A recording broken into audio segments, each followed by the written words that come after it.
Biscuit's legs buckled without warning in the patchy front yard, and she hit the dry grass with a sound that stopped time. Biscuit.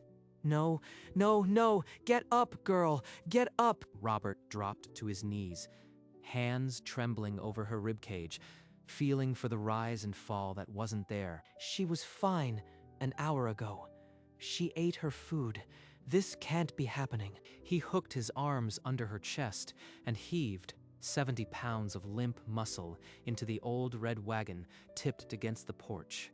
Then he grabbed the handle and started pulling, the wagon wheels rattling over cracks he'd walked 1,000 times. 4 miles to Buckhead Vet. Keep breathing, Biscuit. Please keep breathing. The road sign blurred past. Buckhead 4 miles, but the boy didn't look up. Almost there, girl. Just stay with me. You gotta stay with me. The sun climbed higher, but inside that wagon, the clock was running out. The wagon's wheels left a trail of dirt across the polished concrete as Robert pulled up to the glass doors of Buckhead Veterinary Specialists. Please, my dog, she's dying. Can you help me? We don't see walk-ins from outside the practice area. You'll have to go to a public clinic. Her eyes scanned the boy, starting at his scuffed sneakers and stopping at the trembling pit bull in the red wagon. But she can't breathe right. There's no time. Isn't there a vet who can just look at her? Behind the reception desk, Dr. Karen stepped into view, her white coat pristine, and her expression was already a door closing. I am sorry, but this facility is for established clients only. We can't accommodate you. She didn't even look at Biscuit. She looked right at me and decided we weren't worth it. Robert grabbed the wagon handle and pulled, the glass doors sliding shut behind him like a final heartbeat. 4 miles to the free clinic. Please let it be open.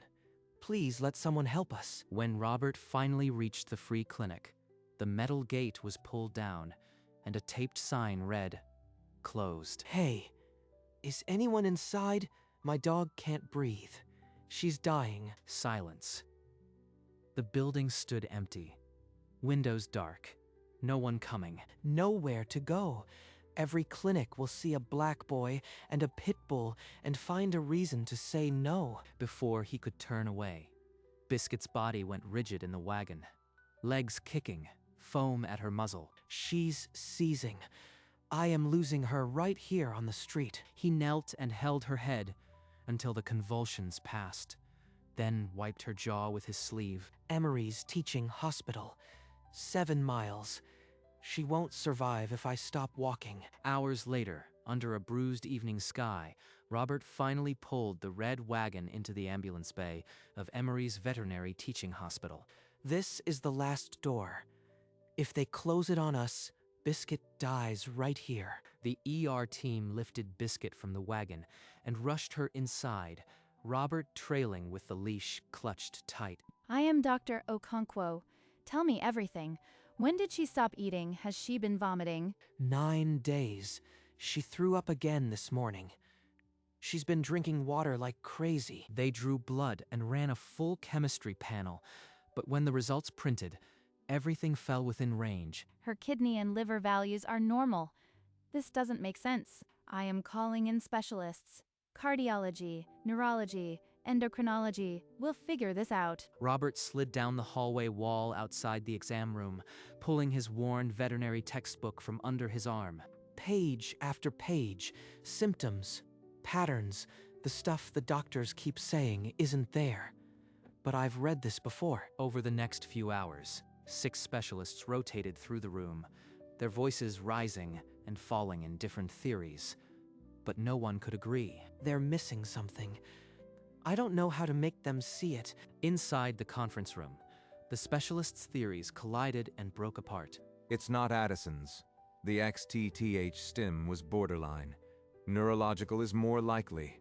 Borderline doesn't rule it out. She needs an MRI before she seizes again. Robert heard it all from the hallway. His textbook was open to the endocrine chapter. Borderline is how Addison's starts. Early numbers look normal until they don't. His finger rested on a highlighted line. Low sodium, high potassium. often missed until crisis. 9 days of vomiting, drinking so much water, and this morning, she collapsed just like Grandma's dog did. Except, I know what it is this time.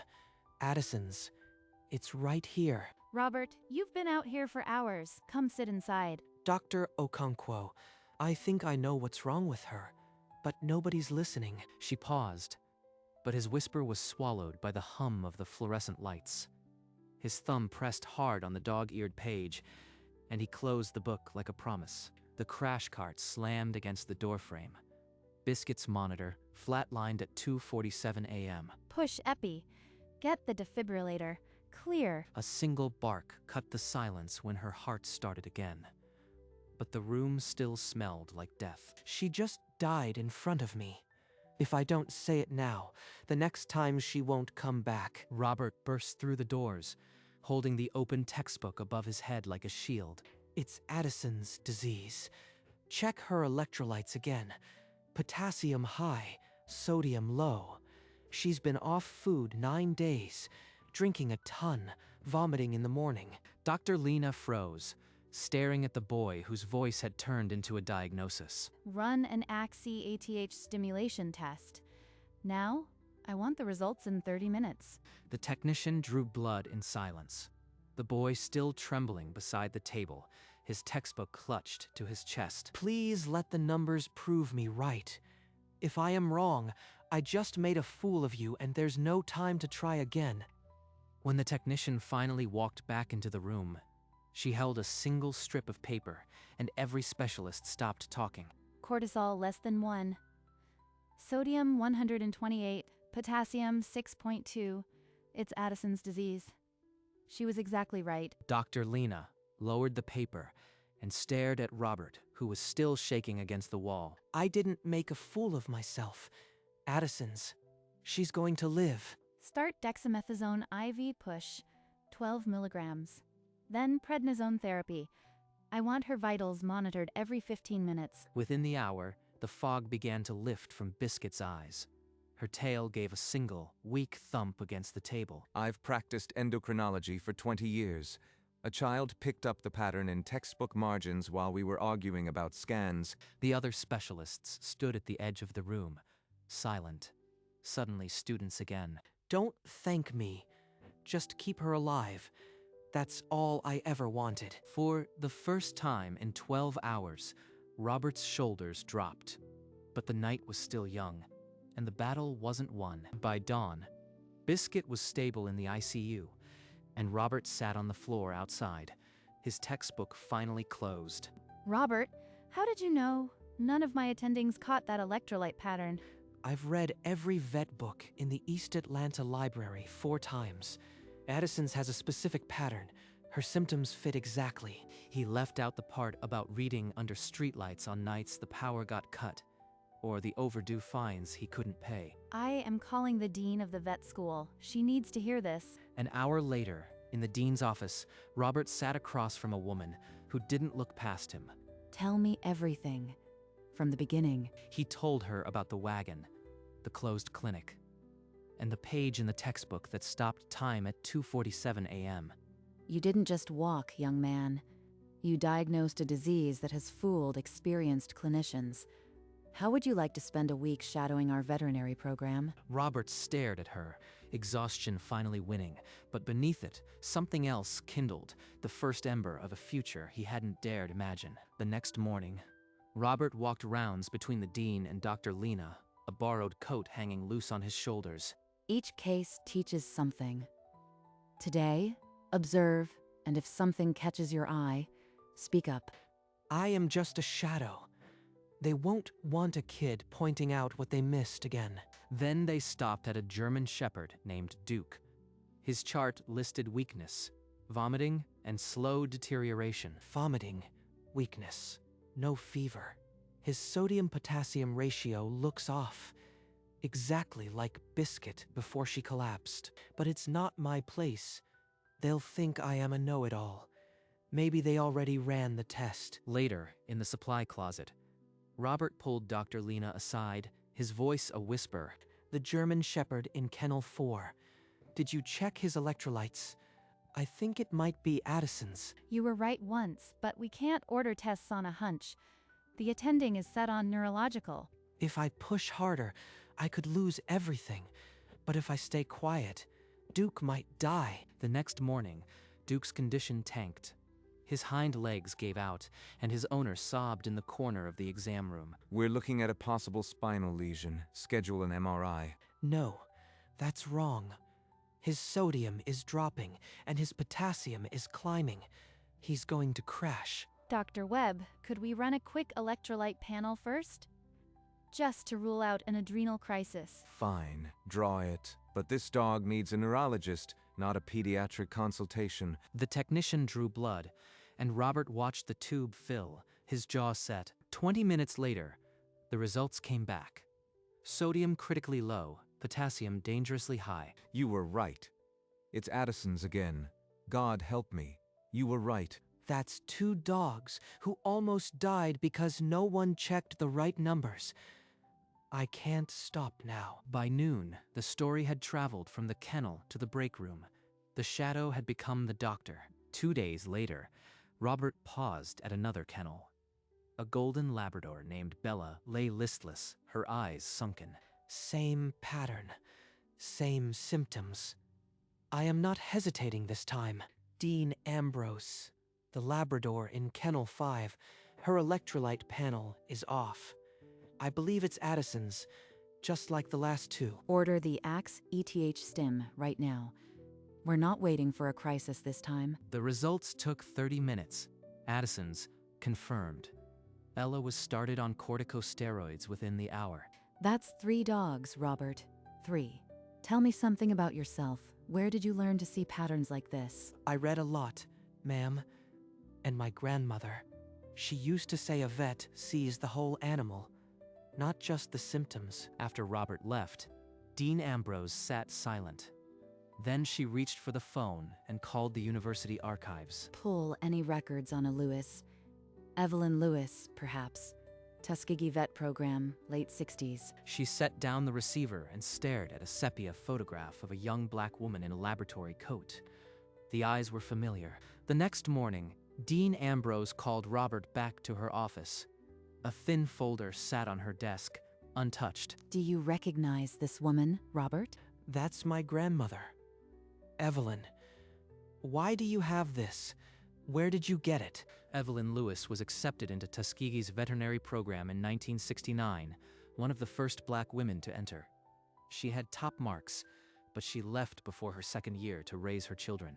She never finished. All those books she left behind. The pages she bookmarked. She wasn't just reading. She was teaching me from the grave. She never told me. She gave me every book she had, but she never said. She gave you her dream, Robert. And I think you've been carrying it longer than you know. Robert pressed his thumb to the photograph, right over his grandmother's stethoscope, and something cracked open inside him. He cried without sound, the kind of tears that come when a 12-year-old finally understands why he loves the thing he loves. Let's finish what she started, Robert. I'll be in touch very soon. 2 days later, Robert was back in the dean's office. This time, a thick envelope lay between them. Guaranteed admission to Emory's veterinary school. Full scholarship, starting the year you turn 17. This changes everything. Keisha won't have to work 3 jobs. I can actually be a vet, for real. Your grandmother, Evelyn, started a path she couldn't finish. We want you to walk the rest of it. I'll do it. I'll accept on one condition. Name it. I want to tell everyone what happened at Buckhead Vet. Not just for me, for every person they turned away because of how they looked. We'll hold a press conference right here. You've earned the right to speak, and Emory will stand behind you. Robert picked up the fountain pen, and for a long moment, he just stared at the signature line. This is for you, Grandma, and for every dog that just needed someone to see what they really needed. The Emory lobby buzzed with cameras and microphones as Robert stepped to the podium, Dean Ambrose at his side. 4 days ago, I pulled my dog in a wagon to Buckhead veterinary specialists. She was dying. Dr. Karen looked at me, looked at my pit bull, and said they don't see walk-ins from outside the practice area. Then she turned her back. His voice didn't shake. He listed Biscuit's symptoms: the closed clinic, the midnight cardiac arrest, and the diagnosis 6 specialists had missed. I am not here because I am special. I am here because a clinic decided my life, and my dog's life didn't matter. Then he held up the worn textbook, the page still dog-eared to Addison's disease. Within an hour, the clip was everywhere. Social media erupted with the hashtag Justice for Biscuit. By daybreak, every major news outlet ran the story.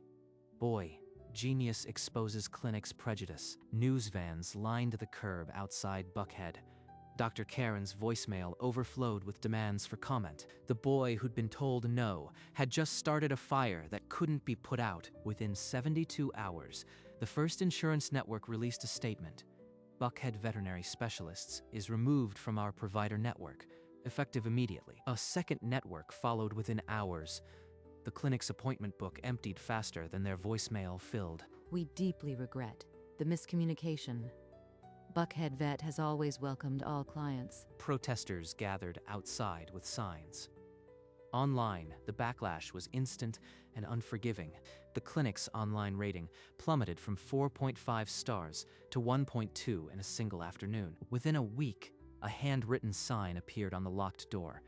Permanently closed. Dr. Karen watched the local news from her empty waiting room, the screen reflecting on her silent face. She had built a practice on reputation and referrals. But reputation doesn't survive a 12-year-old with the truth. The story didn't just close a clinic.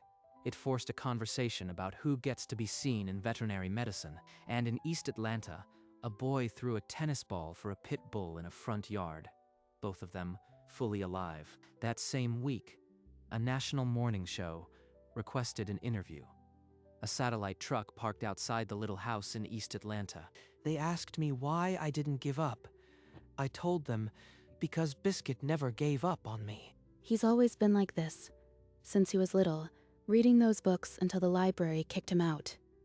I am not surprised anymore. Later that day, Dean Ambrose appeared on the same broadcast, holding up the scholarship letter. She said, "We are honored to award Robert Lewis a full scholarship to Emory's veterinary school, in the name of his grandmother, Evelyn, who started this journey in 1969.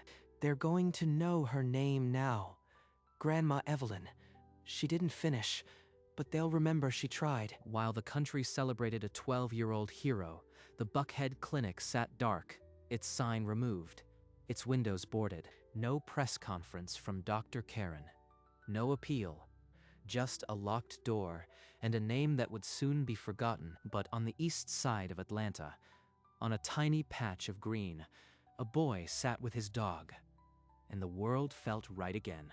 And in his sister's hands, the scholarship letter, not just a promise, but proof that some doors open only when you refuse to stop knocking. In the modest living room, Biscuit sprawled at Robert's feet, tail tapping lazily as he turned another page of a new textbook. I could get used to this quiet. No cameras, no microphones. Just us. Keisha walked in from the kitchen, a thick envelope in her hand. The Emory seal was unmistakable. She slid it across the table toward Robert, her eyes already glistening. It says, enrollment confirmed, fall 2029. They want you to come early for orientation. Robert stared at the paper. It felt different than the scholarship offer. More real, like a door swinging open. We did it, Keisha. Grandma's books and the wagon and all those miles. We actually did it. He stood and walked to the mantel, placing his grandmother's photograph next to the enrollment letter. I wish she could see this. She'd probably just nod and say she knew it all along. Outside the window, a streetlight flickered on, and somewhere in the distance, a dog barked, but inside, everything was still. 2.5 years later, the Emory campus unfolded under an autumn sky. A taller boy walked toward the veterinary building with a pit bull at his side. His white coat finally fit his shoulders. A stethoscope hung around his neck, his name embroidered on the pocket. This is the door, Grandma. I am walking through it for both of us. Biscuit looked up at him, her coat shining, No longer the dog in the wagon. The thread spelled out veterinary student, a title no one could take away. A long time ago, someone told me I couldn't come in. Now I belong here. I made it. Grandma, thank you for leaving me the books. Then he squared his shoulders and stepped through the entrance, Biscuit trotting beside him. The automatic doors opened without hesitation, and no one told him to leave. Inside, the future was waiting. The lecture hall was vast, rows of curved benches descending toward a glowing whiteboard. Robert chose the front seat without hesitation. A few older students looked up, but the white coat silenced their questions. This isn't a wagon. This isn't a waiting room. I am actually here. His pen moved fast, catching every detail about canine immunology. After the lecture, as he stepped into the corridor, Dr. Okonkwo waved from the nurse's station. First year lecture done. How'd it feel? Like studying for 10 years finally paid off. You saved lives before you had a student ID. Now you get to learn how to save more. She pointed down the hall where Dean Ambrose stood in her office doorway. Arms crossed, smile wide. Dean Ambrose didn't need words. She just nodded, and Robert nodded back, because some things are understood. A year earlier, at the Emory ER, a family rushed in with a trembling puppy. The receptionist knelt down and asked the dog's name. The intake form listed symptoms: lethargy, vomiting, drinking too much water. A nurse circled electrolyte panel without hesitation. The attending vet showed the family a pamphlet on Addison's disease and said, "We caught this early because of a protocol we adopted recently." The puppy was treated with corticosteroids and wagged its tail within 12 hours. The mother cried into the father's shoulder. No one mentioned the 12-year-old boy who had pulled a dog in a wagon. The family left with a healthy puppy and a thank you card. In the dean's office, a framed photograph of Evelyn Lewis hung on the wall. Next to it, a scholarship letter bearing Robert's name. Below them, a laminated protocol sheet read, "Addison's alert. Check adrenal function in any dog presenting with weakness, vomiting, and polydipsia. Implemented after Case Biscuit." Dean Ambrose would sometimes touch the frame, but never speak. The photograph said enough. The camera lingers on the three artifacts: a grandmother's dream, a boy's promise, and a protocol that saved lives. And somewhere on campus, a 14-year-old student adjusted his stethoscope and walked into a lecture, carrying a name the world now knew. It started with a boy and a dog, a red wagon rattling down a cracked sidewalk. No one willing to help, but that boy read every page, every night, until he knew the one thing 6 doctors couldn't. He carried a grandmother's unfinished dream, a sepia photograph that whispered, "Keep going." The clinic that once turned him away now sits dark, its doors locked, its name forgotten. And in that same hospital, a new family brings a sick puppy, and no one says no, because a 12-year-old's courage became a protocol, a scholarship, a mission. Evelyn Lewis never graduated, but her name now hangs on a wall where students pass every day. Every tail wag in that kennel carries a piece of his story. 12 hours of being told no, a lifetime of saying yes. The camera lingers on the dean's office wall, where 3 frames hang in the afternoon light. Across the scholarship letter, a single line of text now appears: Robert Lewis will graduate Emory Veterinary School in 2031. Beneath it, a small, handwritten note had been taped to the frame. It read, "For Evelyn, who started it all." Dean Ambrose never said who added it, but she touched it every day. The sepia photograph of Evelyn, with her stethoscope and determined smile, seemed to watch over the room.